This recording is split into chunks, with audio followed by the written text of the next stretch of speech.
Eu quero, antes de mais nada, agradecer a Deus e agradecer os organizadores do evento. Muito, muito bom, muito bem organizado.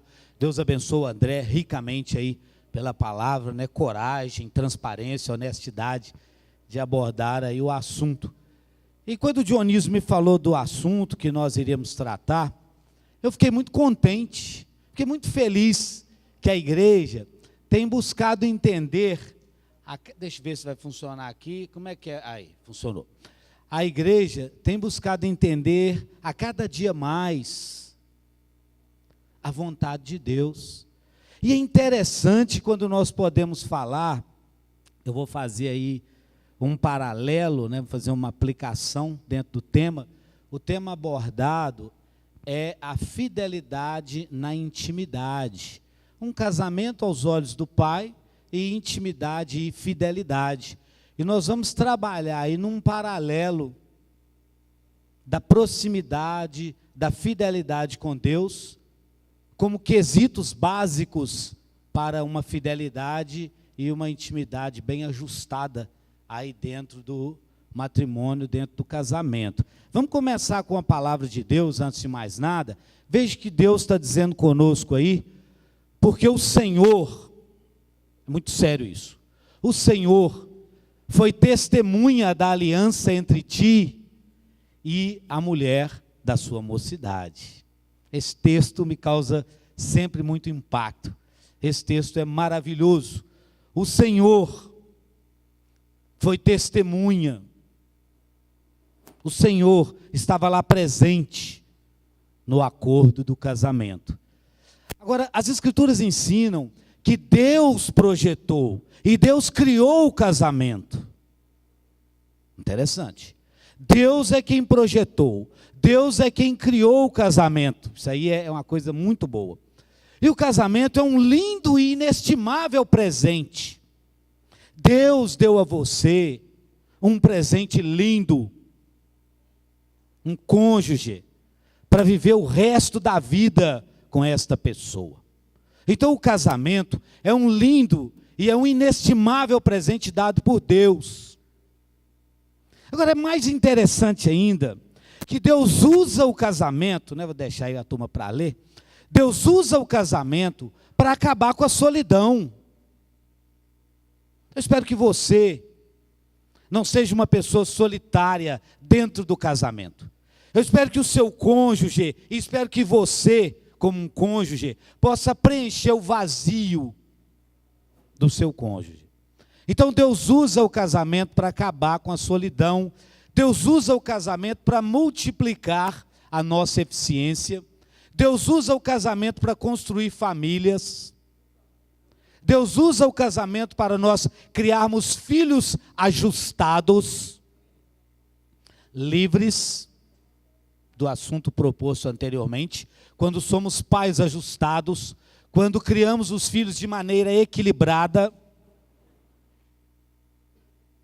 eles vão estar livres de muitas mazelas de um mundo mau. E o André foi muito feliz, Deus abençoe, irmão. A família é a base da sociedade. E o casamento é a base da família. Se o casamento não é bom, a família não é boa. Se o casamento não caminha bem, é pouco provável que a família caminhe bem. Mas Deus usa o casamento, então, para nós criarmos os filhos. E também para curtir a vida. E nos abençoar com um relacionamento íntimo. Então a ideia original de Deus é que o relacionamento íntimo entre um homem e uma mulher seja uma bênção e não uma imitação, não uma fraude, como nós vamos falar daqui a pouco. Então, na verdade, nós vemos que o casamento não é uma invenção humana, não é resultado de pesquisa, não é nenhum cientista, não é nenhum engenheiro, não é nenhum médico que criou o casamento. É Deus, foi Deus quem criou o casamento. Então o casamento não é resultado da invenção humana, que pode ser definido e destruído, de acordo com o egoísmo dos homens. casamento não é uma coisa que pode ser destruída, pode ser definida como eu quero, porque foi Deus quem planejou, foi Deus quem criou o casamento. Então não dá para ser alguma coisa aí destruída conforme os caprichos, conforme o desejo do ser humano.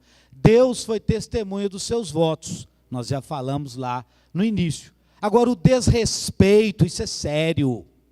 Isso é muito sério, isso chama muita atenção. O desrespeito pelo compromisso do casamento e o não cumprimento da sua palavra, nós vamos entender daqui a pouco um pouco mais, destruirá a sua comunhão com o Pai. Então, quando você e eu, quando nós desrespeitamos o compromisso feito, quando nós não cumprimos a nossa palavra, que nós empenhamos no dia das bodas do nosso casamento, isso vai atrapalhar a nossa comunhão com o Pai.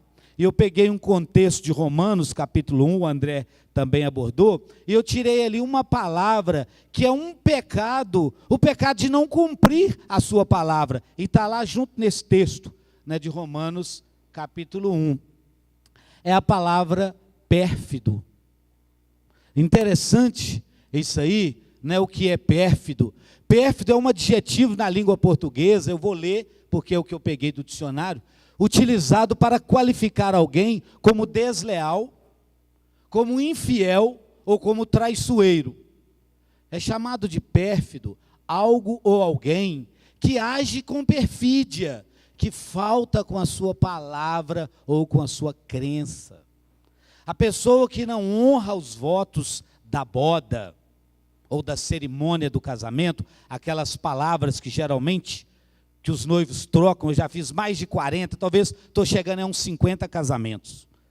E geralmente eu não coloco palavras prontas para os noivos. Preparando eles antes, eu não faço nenhum casamento sem sentar com os noivos, sem preparar, no mínimo uns 6 meses antes. E durante a preparação, eu sugiro eles que eles falem as palavras dos votos, que não repitam o que eu vou dizer, porque é algo do coração deles. Mas voltando para o significado da palavra. Então, pérfido é aquela pessoa que falta com a sua palavra ou com a sua crença. Também é dito pérfido a pessoa que trai a confiança, que tem ações de falsidade e deslealdade. Eu vou parar de ler daqui a pouco. O chamado amor pérfido é um tipo de sentimento desleal e falso. Quando alguém finge amar por propósitos egoístas, ou maquiavélicos, ou gananciosos. Também é conhecido por falso amor, ou amor oportunista, que nega o compromisso. Alguém que é desleal, alguém que é traiçoeiro. É esse o significado da palavra pérfido, que está lá dentro do contexto de Romanos capítulo 1, versículo 27 em diante. Então, quando eu descumpro as palavras do meu voto, eu estou cometendo aí esse pecado que nós traduzimos a palavra. Agora, uma das coisas que eu mais gostei quando o Dionísio mandou pelo WhatsApp da IEDA, porque eu não tenho WhatsApp, eu ainda estou naquela época da comunicação antiga, eu gosto de falar olho no olho, eu gosto do telefone em casa, aquele telefone simples, só para falar o básico. Mas o que eu mais gostei foi quando ele abordou isso aí. O que é um casamento aos olhos do Pai? Para você que é casado, para você que pretende casar, o que é um casamento aos olhos do Pai? A gente precisa pensar nisso, e eu estou aí aventurando algumas respostas, algumas palavras que possam ajudar você. No final, certamente você vai ter a oportunidade de expressar como você vê um casamento aos olhos do Pai. O casamento aos olhos do Pai é uma relação de amor, é uma relação de compromisso, de fidelidade, de sujeição entre os cônjuges. Sujeitai-vos uns aos outros. Né, a palavra foi, desculpa a expressão, a palavra foi prostituída, a palavra foi deturpada. E a questão da sujeição, acredita-se que a sujeição é apenas feminina. Ela é feminina, mas não é apenas. Sujeitai-vos uns aos outros no temor de Cristo. Então, o casamento aos olhos do Pai é uma relação de compromisso, fidelidade, sujeição entre os cônjuges. Jesus é comprometido e Jesus é fiel à sua igreja. Esse é um casamento aos olhos do Pai. E a igreja, a noiva amada, é fiel a Jesus. Então o casamento aos olhos do Pai passa pela relação de Jesus e sua santa igreja. Eu queria desafiar você que é casado, eu que sou casado, que nós possamos olhar mais para o relacionamento de Jesus e sua santa igreja, para nós aprendermos para o nosso casamento. Eu como homem, como esposo, eu preciso olhar mais para Jesus, ver como é que Jesus trata a igreja, como que Jesus trata você. É por isso que você é apaixonado por Jesus. É por isso que nós estamos há muitos anos servindo Jesus. Então, como homem, nós precisamos olhar mais para Jesus, como ele lida com a sua santa e gloriosa noiva. E as senhoras precisam olhar mais para a igreja e ver como que a igreja trata e reverencia Jesus. Então, o casamento aos olhos do Pai, ele passa muito pela relação de Jesus e sua gloriosa igreja. E aí eu queria que nós falássemos um pouquinho, daqui a pouco a gente vai entrar num ponto mais problemático, mais complexo, mas eu queria que nós falássemos um pouco da estrutura do matrimônio. Objetivando alcançar um casamento aos olhos do Pai, é interessante, os cônjuges deverão, aí não é poderão não, é imperativo mesmo.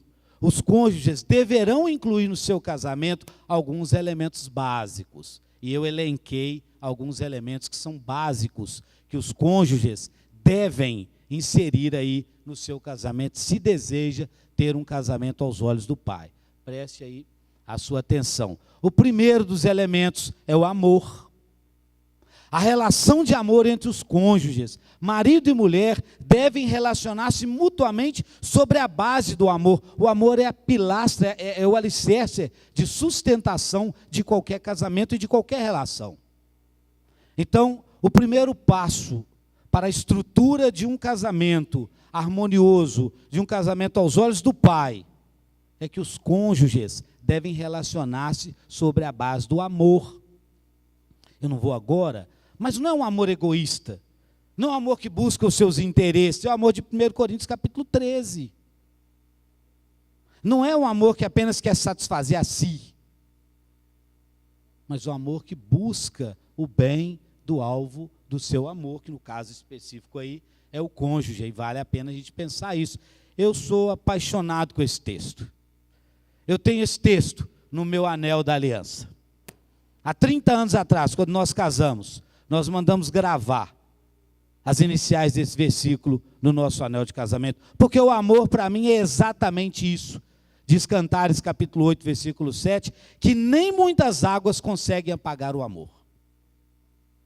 Incrível. E que os rios não conseguem levá-lo na correnteza, porque o amor é forte, o amor sustenta, o amor mantém. E se você ama, você sustenta, você mantém o seu cônjuge, você cuida do seu cônjuge, você valoriza o seu cônjuge, porque o amor é forte e o amor é sustentador. Eu sou realmente apaixonado aí com esse texto da palavra de Deus.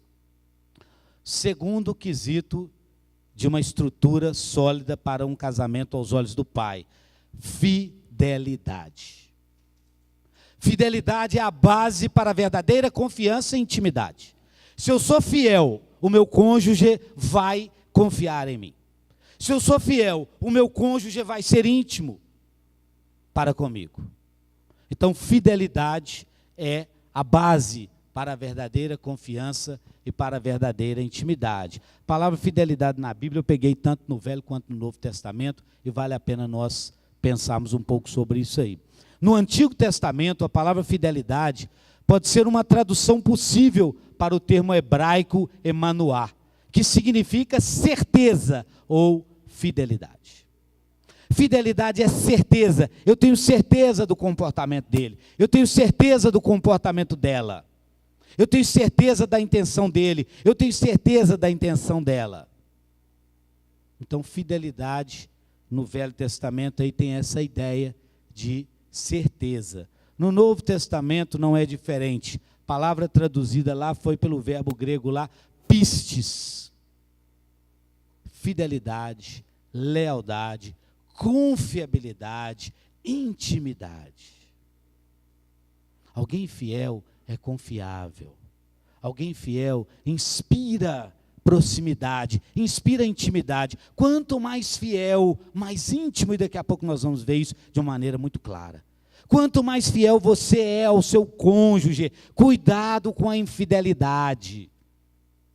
E quando eu digo isso, eu não estou dizendo apenas a infidelidade sexual, que nós vamos tratar daqui a pouco, porque o contexto aqui é para casados. E nós vamos falar de maneira aberta, de maneira transparente e de maneira objetiva.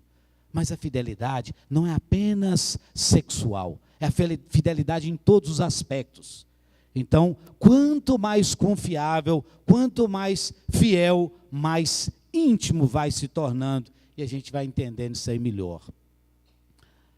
Mudando só um pouquinho o foco, para que haja intimidade espiritual, é necessidade pureza espiritual. Não é possível um discípulo ou uma discípula de Jesus ser próximo do Senhor, ter um relacionamento estreito com o Senhor, se ele não é fiel ao seu Deus. Você concorda comigo? Então, para que haja intimidade espiritual, é necessário pureza espiritual. Não dá para ser próximo do Pai numa vida impura. Estou tirando o casamento fora. Um discípulo de Jesus e uma discípula de Jesus não consegue relacionar bem com Deus se ele não é fiel. Então, para que haja intimidade espiritual, é necessário pureza espiritual. E Jesus é o único meio para alcançar a proximidade, eu pus aí, né? Ou a intimidade com Deus. Sem Jesus, não há possibilidade de o homem relacionar-se com Deus. Isso para nós não é novidade. A palavra de Deus, 1 Timóteo capítulo 2, versículo 5, diz que: pois há um só Deus e um só mediador entre os homens, Jesus Cristo. Então, o único meio de o homem ser próximo de Deus é através de Jesus. Tudo bem. E agora, nós vamos trabalhar com uma coisa que eu vou trazer um quadrozinho aí no próximo slide, só para a gente entender que o nosso adversário, o nosso inimigo, ele tem oferecido muitos meios, muitos tipos, muitas maneiras para imitar a verdadeira proximidade com Deus. E ele trouxe um monte de falsidades, um monte de falsificações, porque Satanás é o pai da mentira, ele não firma na verdade, ele permanece na mentira. Então ele trouxe várias falsificações para iludir o homem, para saciar o desejo do homem de ser próximo de Deus. E da mesma maneira, Satanás também trouxe falsificações que imitam a intimidade entre um homem e uma mulher. E é interessante a gente entender isso aí bem. Então, assim como o nosso inimigo criou falsificações espirituais para imitar a intimidade com Deus, ele também tem criado falsificações sexuais para imitar as relações íntimas entre um casal. Veja como o inimigo é fraudulento. E a gente consegue entender bem isso aí, né? Talvez eu não vá conseguir ler todas as palavras a essa distância, eu estou sem óculos, eu vou ler mais perto aqui. As falsificações, eu pus de um lado as falsificações espirituais e do outro as falsificações sexuais. E acho que tem tudo a ver com o que nós estamos falando aqui hoje à tarde. Primeiro, Satanás, para falsificar a proximidade do homem com Deus, ele criou religiões. Porque religião não leva o homem a Deus. 1 Timóteo capítulo 2, versículo 5. O único meio, o único caminho, o único intercessor é Jesus. E é por isso que eu não sou religioso, e eu espero não te escandalizar. E é por isso que eu não sou evangélico. Eu faço questão de falar que eu não sou evangélico. Eu nem uso essa terminologia quando eu me apresento como um discípulo de Jesus. Por quê? Porque Satanás criou religiões como falsificação de que o homem poderia aproximar de Deus através da religião. A religião, né, a palavra lá é religar e tal, mas não religa com Deus. O que liga o homem a Deus é Jesus. Eu acho que como um discípulo dele, você sabe bem disso. Aí ele veio com a falsificação sexual, adultério. O Satanás, nosso adversário, tenta iludir o ser humano, colocando na cabeça dele que o bonitão que não é o marido, que a bonitona que não é a esposa, vai dar a ele, vai suprir nele aquele desejo de intimidade. Vai suprir a ele daquilo que ele acha que precisa. Mas é falsificação. Assim como o inimigo criou a religião como uma falsificação para ligar o homem a Deus, ele criou o adultério. Como se o adultério realmente fosse algo que íntimo, fosse algo profundo como o casamento. Como a relação íntima, como a relação sexual dentro do casamento. E não é, e nós vamos entender isso um pouco mais. Ele criou as seitas, aí do outro lado criou a fornicação. Nós trouxemos aí o significado das palavras. A convivência com a natureza. Criou a masturbação, criou o homossexualismo, criou o incesto, criou a pedofilia. São falsificações satânicas objetivando enganar o homem. Eu espero que você não caia nesse engano. Eu espero que você não tenha necessidade de buscar uma relação íntima fora, porque ela não é íntima. Ela é apenas física. Ela é apenas carnal, não é a relação íntima como Deus planejou para ser vivida, para ser desfrutada lá no leito sem mácula, lá no santo e honrado casamento. Então são coisas que nós precisamos pensar. Porém, mesmo com todo o esforço do inimigo, porém, entretanto, todavia, mudando o foco, o plano de Deus não pode ser copiado. Mesmo que Satanás tente, o plano de Deus não pode ser copiado. Aí eu pus o significado da palavra fornicação, vem lá de fornices, ou fornix, ou arco, é uma relação feita de forma imoral. Fornice era o arco da porta sobre a qual as prostitutas romanas se exibiam. Então a palavra originou nisso. Ou é um sexo ilícito, o que seria a prática do sexo fora do casamento, para casados.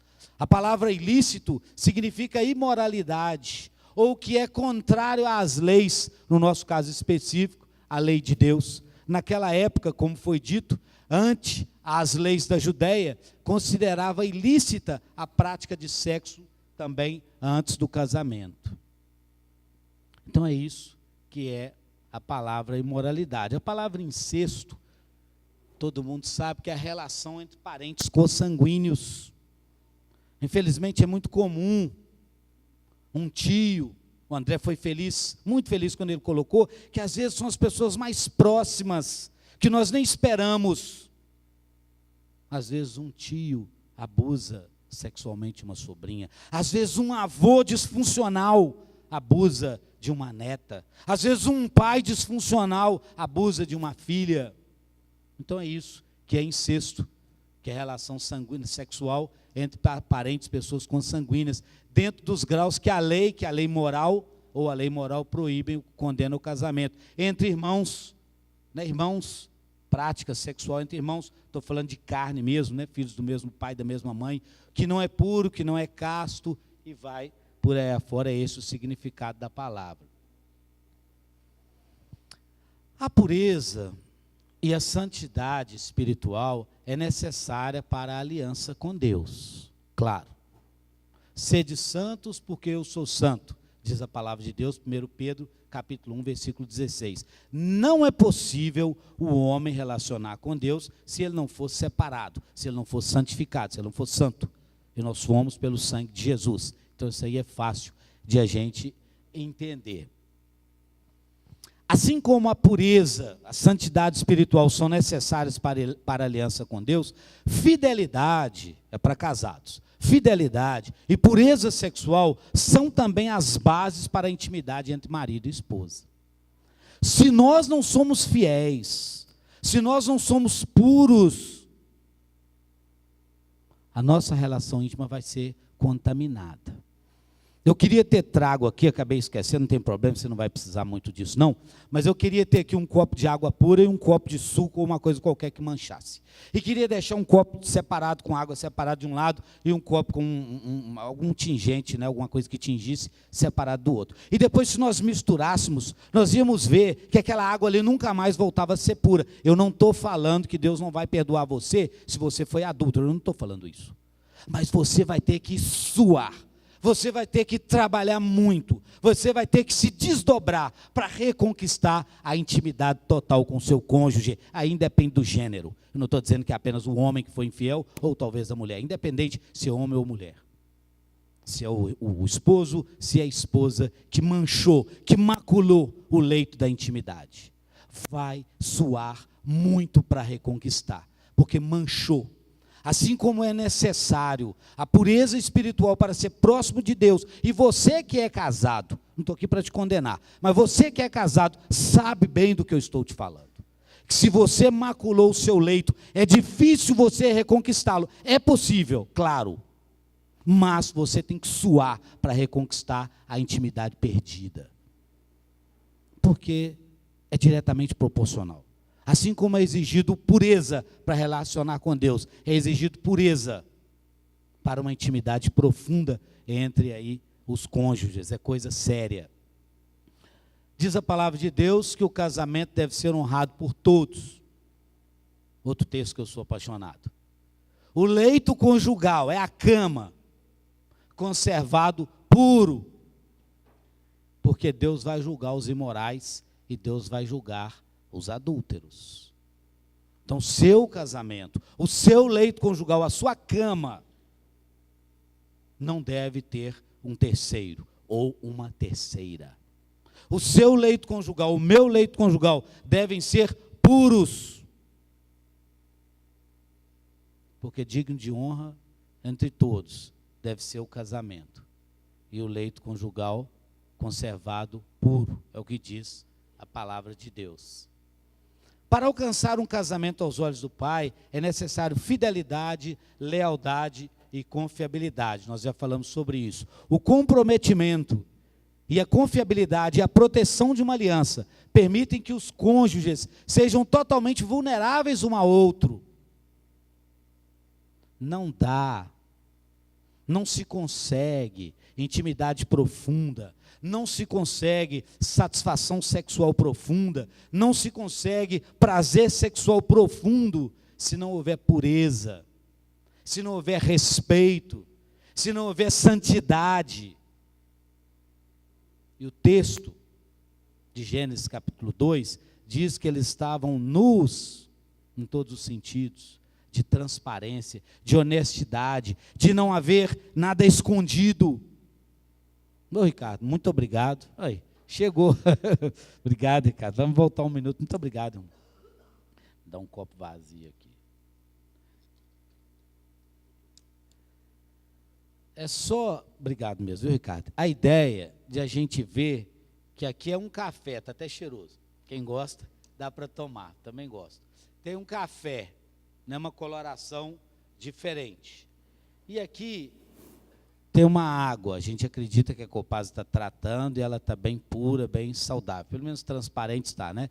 Sem cor, sem cheiro e tudo mais. Então, isso aqui, depois que esses dois elementos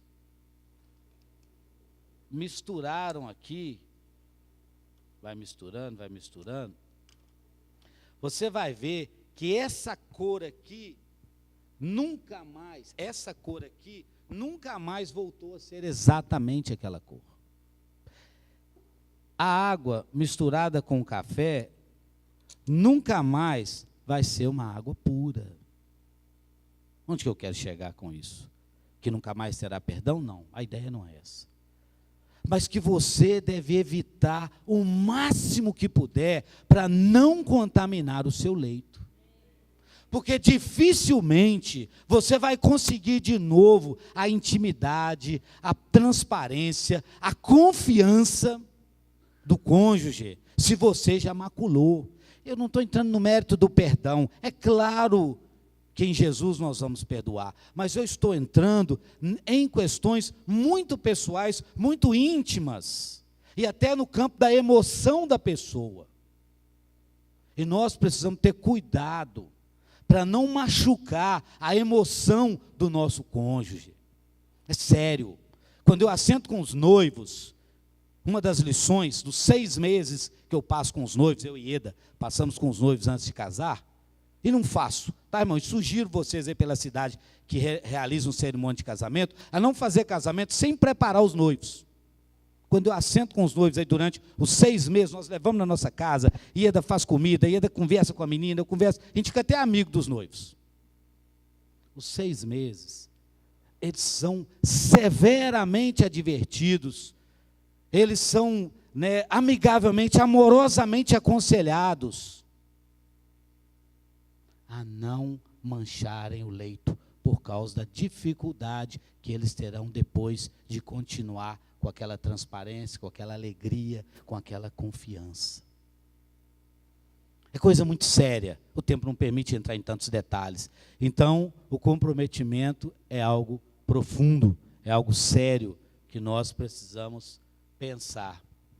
Deus fez o homem e a mulher para experimentarem grande prazer e satisfação, tanto físico quanto emocional, na relação sexual. Não é apenas o prazer físico, mas o prazer emocional. E o sexo fora do casamento, graças a Deus eu nunca pratiquei, não estou falando isso para orgulho próprio, mas para a glória de Deus, porque Deus teve misericórdia de mim, eu converti jovem e me casei jovem, pela palavra de Deus, pela graça de Deus, eu tenho permanecido fiel.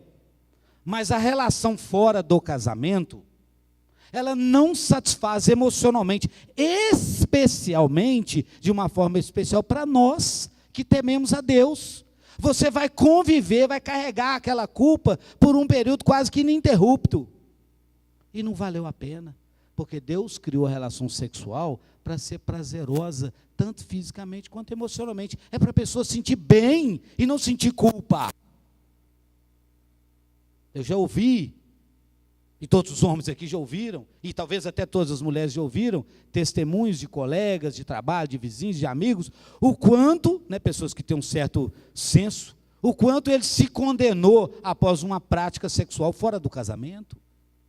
E eu espero no Senhor partir daqui sem experimentar esse tipo de sofrimento, que até hoje eu ainda não experimentei, mas somos seres humanos, estamos com os pés sobre a terra, estamos sujeitos a todas as coisas, mas eu espero em Deus partir daqui sem experimentar essa culpa, porque Deus planejou para ser satisfatório em todos os aspectos, mas dentro do santo e dentro do honrado matrimônio. É interessante que você e eu, nós conseguimos perceber o tanto que uma coisa é importante para Deus, pelo tempo que o inimigo gasta para perverter. Eu queria que você entendesse, como marido e como mulher, que é muito importante para Deus a relação íntima do casal. É muito importante para Deus a fidelidade no casamento. Porque nós estamos assistindo o tanto que o inimigo tem trabalhado para as perversões. Quanto tipo de perversão existe nesse mundo? Porque o alvo do inimigo é matar, roubar e destruir. Atrapalhar. Então ele investe num monte de situações que dá a você a oportunidade de sair do plano original de Deus. Só que Deus não te criou, Deus não me criou, Deus não criou o casamento para isso. Os atos de perversão não produzem intimidade sexual, são falsificações danosas que trazem consequências. Dor, divórcio, filhos abandonados, família decepcionada, a igreja sofre, todo mundo sofre quando há infidelidade sexual no casamento aí entre um casal. Muitos não são capazes, isso aí é muito sério, muito triste. Muitas pessoas não são capazes de experimentar a intimidade sexual como Deus planejou por causa de feridas sexuais do passado. Nós tivemos um caso, um homem muito bom, um homem amoroso, um homem ajudador, e eu até pensava que no futuro, esse homem seria um dos presbíteros da igreja em Belo Horizonte, mas esse homem foi embora, ele abandonou a fé. Sabe por quê? Porque ele trouxe da infância dele uma perversão sexual, talvez ele nem tinha culpa disso, mas ele trouxe da infância dele uma perversão sexual, e ele queria levar essa perversão para dentro do casamento dele. E ele não foi capaz de experimentar a pureza e a beleza da intimidade conforme Deus criou, porque ele já trouxe consigo consequências da perversão na infância e na adolescência. Acabou indo embora, perdeu a fé, não está no nosso meio mais. Então muitas pessoas não experimentam a intimidade sexual como Deus planejou, exatamente por causa de feridas causadas aí por pecados passados, né? A menina que foi estuprada, a menina que foi vítima de um incesto, o rapaz que foi abusado na infância pela babá. Não se iluda de achar que são só as mulheres que são abusadas, não, que os rapazes também são. Por isso que eu criei meus filhos ali, ó, debaixo dos nossos olhos, é claro que é a graça de Deus, mas sempre junto, sempre do lado deles. Muitas pessoas deixam de experimentar por causa de feridas causadas. E Deus planejou para ser bom, porque Deus é bom. 5 passos para a intimidade matrimonial conforme o plano de Deus, e nós vamos fechar aí a nossa conversa. Eu acho talvez um pouco agressivo, mas tem que ser realista. Limpe a sua mente. Eu servi exército, eu saí do exército com 19 anos, com 21 anos eu fui para a polícia militar, fiquei lá 30 anos, e como eu ouvi bobagens, como eu ouvi coisas que não tem nada a ver com a relação conforme Deus criou. Limpe a sua mente. Nós precisamos limpar a mente. Purifique a sua mente de todo pensamento sujo sobre sexo. Se você quer experimentar a intimidade física dentro do matrimônio, conforme Deus criou, o primeiro passo é limpar a mente de toda a informação distorcida que você recebeu. E acho que esse texto aí cai muito bem. Sou apaixonado com esse texto. Diz que finalmente, irmãos, tudo que é puro, tudo que é verdadeiro, tudo que for nobre, tudo que for correto, tudo que é justo, tudo que é amável, tudo que for de boa fama, e se houver algo de excelente ou digno de louvor, pensem nessas coisas. É a versão da NVI, eu gosto mais da NVI. Ocupar a mente com coisas boas. Tira da sua mente, tira do seu coração tudo o que você aprendeu errado. Aí o ponto 2 é desconsidere. Desconsidere todas as informações poluídas que você colheu sobre sexo nas rodas de amigo, nas revistas, na internet e outras fontes não confiáveis. Existe muita sujeira, existe muita distorção e desinformação sobre intimidade por aí. Cuidado com essas bobagens. Limpa a sua mente. Rejeite as informações contrárias ao que Deus ensina para essa área. Ponto 3, use de benevolência. Use de benevolência um com o outro. O marido deve satisfazer sexualmente a mulher. É para casado. Se você não é casado e está aqui, me desculpe, mas nós precisamos falar uma linguagem aberta. O marido deve satisfazer sexualmente a mulher. Não basta ter a relação, ela precisa estar satisfeita sexualmente, ela precisa estar suprida sexualmente falando. Então o marido deve satisfazer sexualmente a mulher. E a mulher satisfazer sexualmente o marido. A mulher não é objeto de satisfação do homem, como também o homem não o é da mulher. Não dá para fazer joguete um com o outro. A mulher não é objeto de satisfação, assim como o homem também não é. Tem de haver satisfação mútua. Tem que ser algo prazeroso para os dois. Deve ser atrativo para os dois. E não como diziam as vovozinhas, é obrigação do matrimônio. Fora isso. Satisfação mútua, prazeroso para ambos. O marido deve pagar à mulher a devida benevolência.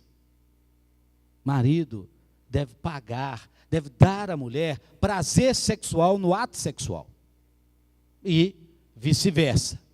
E a mulher ao marido, 1 Coríntios capítulo 7, versículo 3. Agora, interessante são os ingredientes para essa benevolência, para usar aí a benevolência. Os ingredientes indispensáveis são diálogo, honestidade, compreensão e carinho. São ingredientes indispensáveis para a benevolência.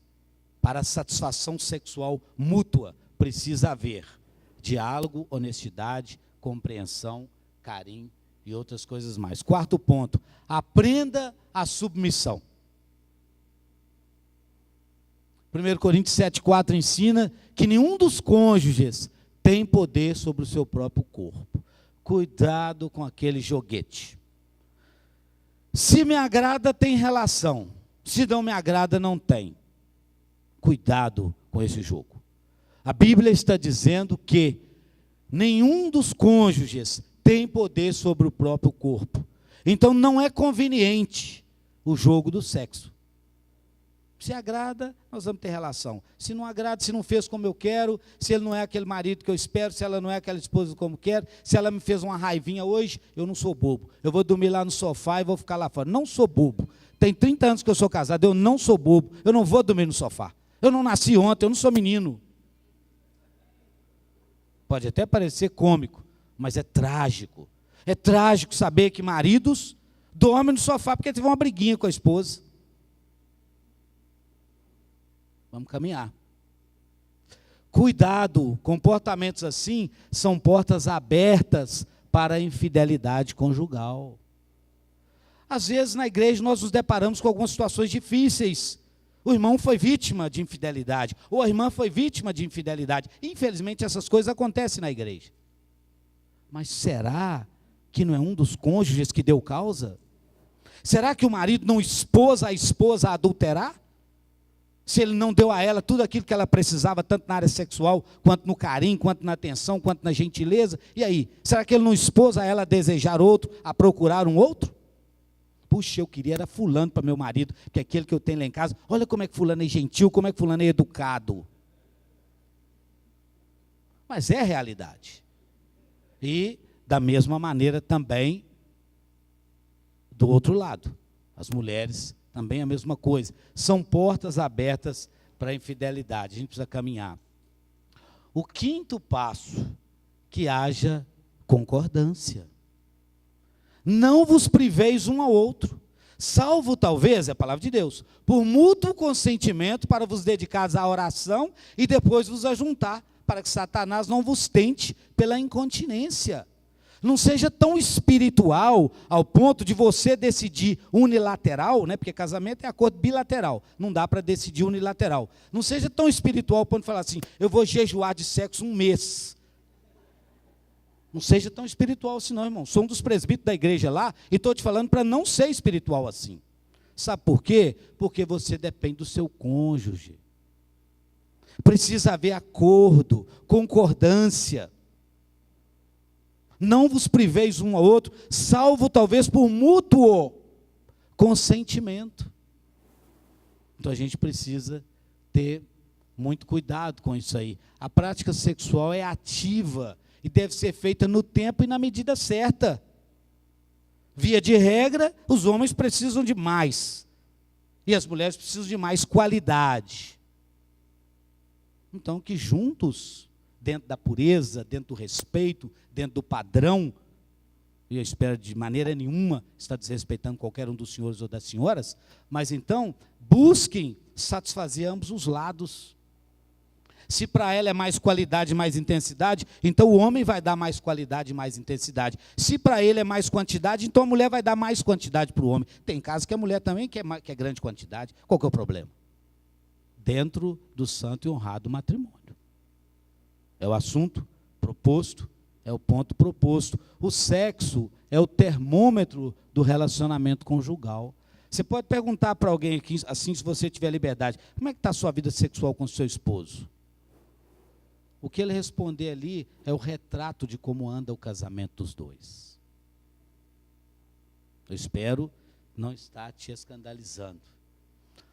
Agora, um casamento aos olhos do Pai, a gente precisa fechar, esse ponto aí é incrível, eu achei o tempo, eu não sei, mas meio corrido, passou muito rápido. Um casamento aos olhos do Pai passa pela seguinte palavra, uma palavra grega, eirene.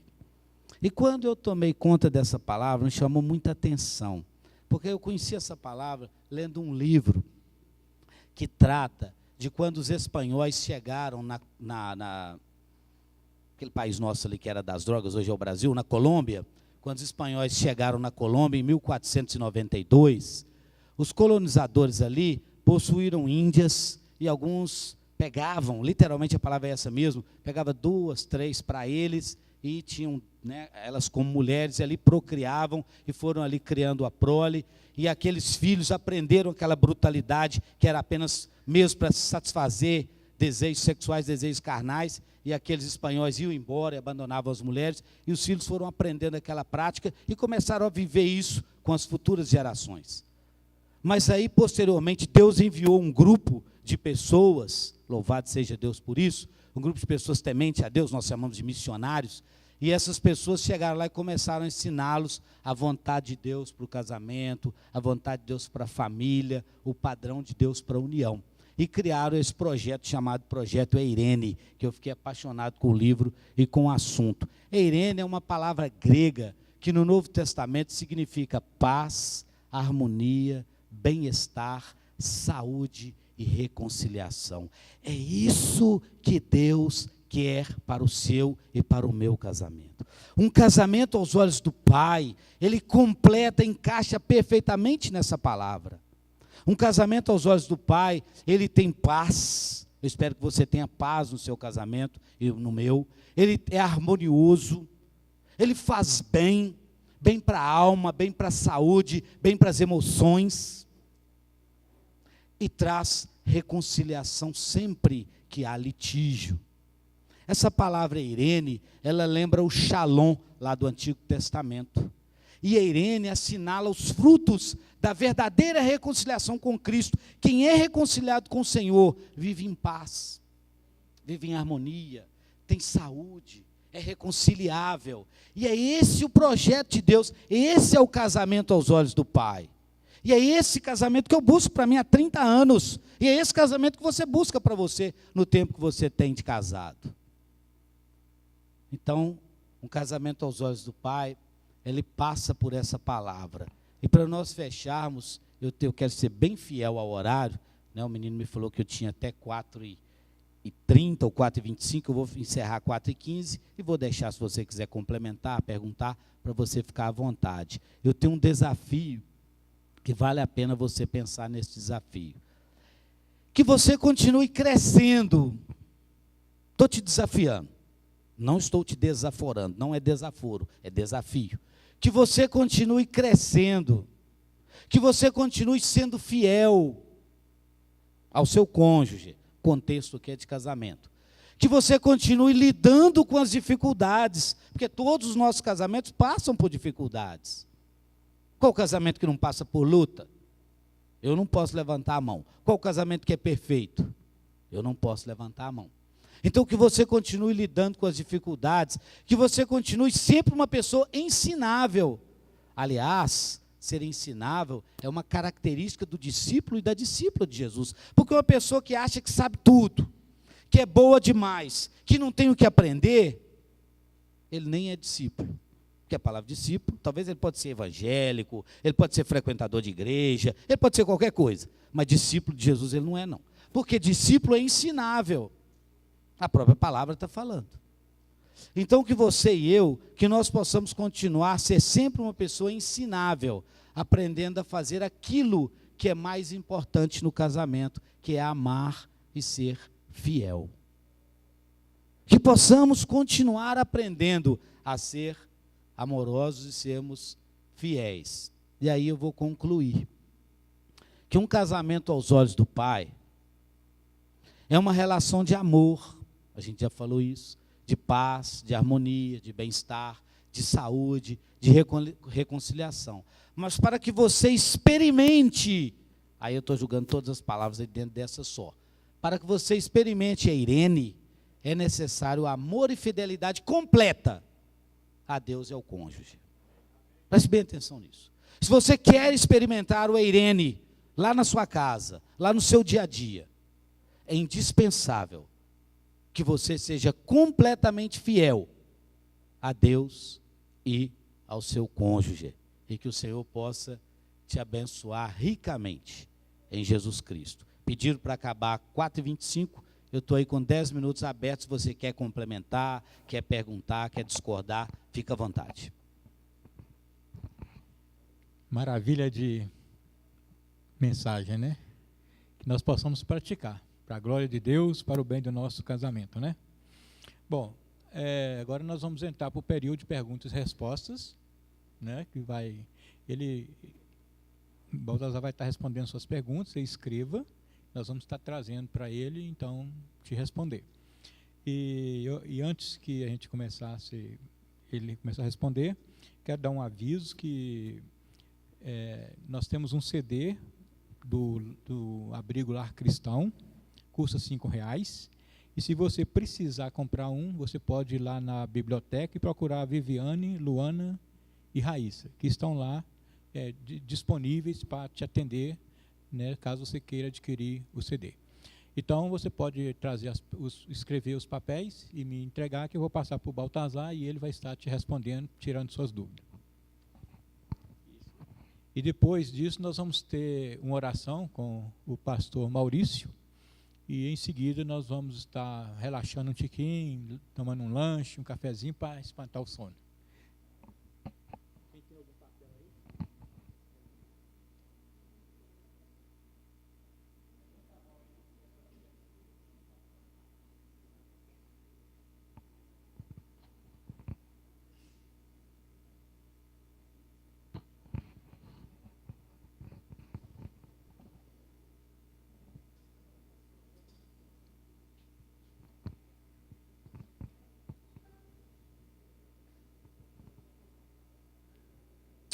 Pergunta: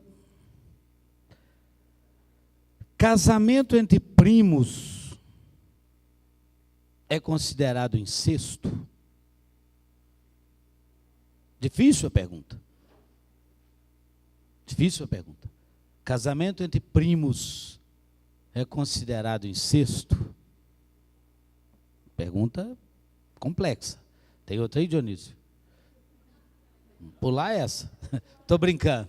O que você pensa?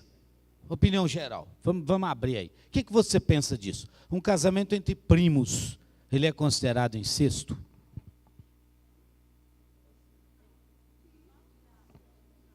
Sim, não. Vamos para o contexto cultural, para o contexto local e para o contexto moral. Alguns acreditam que sim, alguns acreditam que não, certo? Primos de primeiro grau, não sei se aqui, a pessoa não colocou, se é de primeiro, se é de segundo grau, não sei se existe terceiro, mas primos de primeiro grau são filhos de pais que são irmãos, de alguma forma. Se esse casamento, se na nossa cultura, se na nossa sociedade, vamos ir para o contexto cultural, houvesse uma proibição explícita, eu ia te dizer que não deveria fazer. Eu ia considerar incestuoso. Mas se na nossa sociedade não tem, e se não houve fraude para aquele casamento, se foi alguma coisa que nasceu, que criou espontaneamente, eu posso até não te agradar com a resposta. Não vou considerar como incesto. Incesto para mim é quando um avô assedia uma neta. É quando um tio atrai ali uma sobrinha. É quando um parente sanguíneo de primeiro, segundo grau, o grau do sangue aí, eu não estou entrando tanto no mérito, mas quando ele seduz e traz para viver com ele. Agora, duas pessoas adultas que conheceram, que livremente decidiram se casar, sabendo dos riscos. Se tiver algum médico aqui, pode ajudar, né? Sabendo dos riscos de futuros filhos, de futuras gerações, aí eu não vou entender como incesto, não. Tá? Eu não sou de ficar em cima do muro, sou de falar o que eu penso. Se alguém discorda e tem como apresentar um contra-argumento de maneira clara e objetiva, fica à vontade.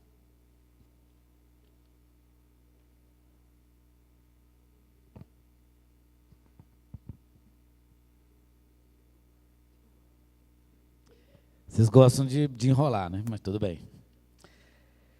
E quando o marido divorcia da esposa, é sério, alegando que houve da parte da esposa adultério, sendo que a esposa não adulterou. Não está a esposa sendo exposta realmente a um adultério e a outros pecados? É claro, eu não tenho rodeio, é claro que sim. Ele criou, mas eu acredito que a esposa aqui é honesta, acredito que a esposa aqui esteja falando da verdade. Ele criou uma coisa na cabeça dele. E para ele, a esposa foi adúltera. Mas ela não é, ela é inocente. Ele foi e divorciou dela. Injusto. Talvez se ele conhecesse melhor a esposa, talvez se ele fosse mais íntimo, não estou falando de intimidade física agora não, mais íntimo dela e conhecesse melhor a sua esposa, talvez ele não cometeria uma injustiça dessa. Você precisa conhecer com quem você é casado. E aí, divorciou dela. Então ele expôs ela a tornar-se adúltera. Sim, é o que diz a palavra de Deus. E até a vir a cometer outros pecados. E sabe qual que é a palavra que eu teria para esse marido? Se fosse eu esse marido, o que eu ia fazer? Arrepender. Pedir a Deus perdão. E se retratar com a esposa. E evitar que ela fosse exposta aí ao adultério e a outros pecados. Se eu sentasse com um marido assim, que cometeu uma tolice, desculpe a pessoa, não sei quem que é, se é a esposa de alguém presente aqui, ou se é só hipotético o caso. Mas eu assentaria com ele, incentivaria ele a arrepender-se, e pedir perdão a ela, e até reparar publicamente, se ele tivesse feito algum mal para ela público, porque certamente se tornou público, e trouxe para ela uma consequência pública, reparar isso publicamente, e seguir a vida. Então eu acho que ele expôs e acho que ele errou, porque ele julgou sem ter certeza, sem conhecimento, se de fato a pessoa não fez. Não tem como, não tem rodeio. Se um dos cônjuges fantasia uma relação sexual mais amorosa, o povo gosta, né? Mais carinhosa, até aqui está tudo bom, melhor em qualidade do que ele tem com o seu cônjuge, isso é abominação aos olhos de Deus? Não. Vocês concordam aí? Quer que lê de novo? Quer que lê de novo? Se um dos cônjuges, ou o marido ou a mulher, está parecendo mais coisa de mulher, mas não tem problema não. Porque o homem é mais seco, né? Às vezes o homem está querendo é quantidade, a mulher quer qualidade, e não estou errada não. E é por isso que a gente precisa aprender muito da qualidade. Se um dos cônjuges fantasia uma relação sexual mais amorosa, ele quer mais amor, mais carinho. Qual que é o problema de carinho no ato sexual? Melhor qualidade, mais tempo, né? Tempo estou pondo por minha conta. Melhor qualidade do que ele tem com o seu cônjuge. Então, um dos cônjuges está buscando algo melhor, mais profundo, mais completo, mais harmonioso. Isso é abominável aos olhos de Deus? Não, não é não. Se você pegar o livro de Cantares, você vai ver como é que é tratado ali. Uma pena que o nosso tempo não vai permitir, nós não podemos entrar nos detalhes. Mas o livro de Cantares é um livro extremamente romântico, extremamente sensual. Acaricie a sua esposa, acaricie, faça isso, beije, abrace e vai por aí. E é isso que essa pessoa colocou, nada de abominável. Se é um homem que escreveu isso, provoca isso aí tudo que você escreveu lá na sua esposa. Se é uma senhora, provoca isso tudo que a senhora escreveu lá no seu marido. Qual que é o problema? Alguém discorda? Tem litígio por isso? Marta?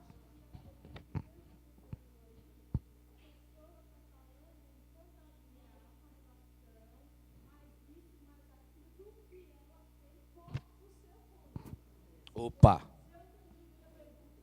Deixa eu ler de novo, que se for isso aí, é claro que é abominável, claro que é adultério, claro que é pecado, fantasiar com um terceiro, mas eu li dentro de um contexto de pureza, mas vamos ler de novo. Tem até uma interrogação no final, vamos ver a língua pátria aqui, né? Seguir as vírgulas e tudo certinho. Vamos ler aqui, tudo bem. Se um dos cônjuges fantasia, agora o que é essa fantasia? É só na cabeça dele, é idealizando com um outro, é idealizando com uma outra? Aí eu vou concordar com ela ali, se é assim. Se um dos cônjuges fantasia uma relação sexual mais amorosa, o que é uma fantasia? É alguma coisa criada fora do real, que não é a realidade. É isso que é fantasia, né? Então, se ele criou na sua cabeça, se ele está fantasiando alguma coisa mais profunda, melhor, mas é com o cônjuge, não tem abominação, não. Agora, se ele está fantasiando, se ele está criando com um outro ou com uma outra, claro que é abominação. Então, se um dos cônjuges fantasia uma relação sexual mais amorosa, mais carinhosa, melhor em qualidade do que o que ele tem com o seu cônjuge, o apóstrofo aqui mudou. É o apóstrofo, né, entre vírgulas aqui. Isso é abominável. Aí está perguntando, isso é abominável aos olhos de Deus? Se ele está fantasiando que com fulano, né, vai ser melhor do que com a minha esposa ou com o meu marido, claro que é pecado, lógico, que é abominável. Jesus falou que olhar com intenção impura para uma mulher já adulterou com ela. Agora, se ele está fantasiando na cabeça dele ou dela, puxa vida, se não fosse só aquele beabá do dia a dia que a gente tem lá em casa, se nós ampliássemos, se nós fôssemos mais amorosos, se nós fôssemos mais gentis, aí eu não vejo nenhum problema, concordo. 5 minutos para fechar. Legal, hein? Essa pergunta aqui, ela foi excelente, incrível, fácil de responder. O que devo explicar aos meus filhos sobre casamento numa época de tantos divórcios que acontece até mesmo dentro da igreja? Verdade, para nossa vergonha, para nossa tristeza, tem tido, não muitos, lá no Alípio de Melo nós não temos tido não, a gente tem uma estatística lá, né, deixa eu aproveitar e falar aqui o que nós fazemos lá na igreja como prevenção para os nossos casais. Nós temos um ministério de família lá, nós temos encontros bimestrais dos casais, cada ano nós tratamos um assunto, esse ano nós temos lá a oficina de casamento, é o casamento na prática, no dia a dia. Todos os anos nós temos um passeio só para os casais sem filho, com as famílias, e nós temos lá pessoas que, se não são tão habilitadas assim, pelo menos são esforçados e são corajosos, que estão dispostos a ajudar os casais, e eu sou um deles lá. Então, nós não temos tido muito divórcio lá não, graças a Deus. Mas, infelizmente, na Irmandade isso está acontecendo. Então, o que devo explicar aos meus filhos, se está acontecendo até dentro da igreja? E também sobre casamentos entre pessoas divorciadas. Aí, né, 2 apertos. Primeira resposta, tem 5 minutos para falar isso aqui.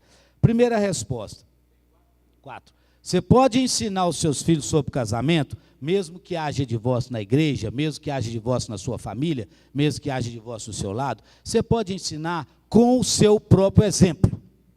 Você concorda? Você pode falar para o seu filho assim, ó, olha para o meu casamento e segue. Eu falei isso com o Abner, e falo com o Átila, e eu fiz a cerimônia de casamento do Abner, e eu falei com o Abner, seu Abner, ó, você assistiu, aos 23 anos que ele casou, você assistiu como eu tratei a sua mãe durante 23 anos, não assistiu? E bem, ele olhou um regalado, ele bateu o olho regalado, assistiu e bem, durante os 23 anos. Então faça com a Amanda, trata a Amanda do mesmo jeito que eu sempre tratei a sua mãe, que você vai ter um casamento razoável e bem sucedido. Então a melhor maneira de ensinar é pedindo o seu filho para olhar para você, seu exemplo. Isso não é orgulho não, viu irmãos? Palavra de Deus, sede meus imitadores, como eu sou de Cristo. Então chama seu filho para te imitar, chama seu filho para olhar para você, chama sua filha para olhar para a senhora e imitar a senhora. Eu acho que é uma boa resposta, mesmo que na igreja tenha divórcio, mesmo que na família. Minha família tem vários divórcios, infelizmente. Mas a gente precisa chamar para olhar para nós. É a questão de assumir responsabilidade. Nesse país, ninguém está querendo assumir responsabilidade. Culpado é o outro. Nós estamos vendo o presidente da República aí, né? Culpado é o cara que chegou lá 11 horas da noite, não sou eu não. Mas não vamos entrar no mérito da política, né? Tudo bem. E agora, como é que eu vou ensinar também os meus filhos sobre casamento entre divorciados? Em 2 minutos, não dá para eu ser claro. Mas eu vou dizer para vocês que o plano original de Deus, não estou querendo pôr fardo no ombro de ninguém, se você foi divorciado, né, por uma vez e casou de novo, não estou querendo pôr peso nas suas costas. Mas em 2 minutos não dá para eu responder, estou disposto a sentar com você, conversar, ver a Bíblia sobre isso. Mas rapidamente estou querendo te dizer que o plano de Deus é que o casamento seja um. Agora, se nós estamos vivendo isso dentro da igreja, nós temos que encarar isso dentro da igreja. Se por N motivos, houve um divórcio, e a pessoa quer casar de novo, quer servir Jesus, eu vou ensinar o que eu creio e vou deixar ela fazer. Eu espero não te escandalizar. Mas eu vou deixar que Deus é que é juiz de vivos e mortos, que Deus julga essa pessoa. Mas eu vou ensinar para o meu filho que o divórcio não é plano de Deus, não. Porque lá no princípio, estou voltando no Andrezão, né? Lá no princípio não foi assim. É só por causa da dureza do coração, porque não perdoa, por causa disso, por causa daquilo. Agora, eu não decido, quem é juiz é o Senhor. E eu vou ensinar os meus filhos a não ser juiz, a não julgar e ser tolerante com as pessoas, porque eu não sei a situação que levou aquela pessoa a viver daquele jeito. Eu espero não ter te escandalizado com a resposta.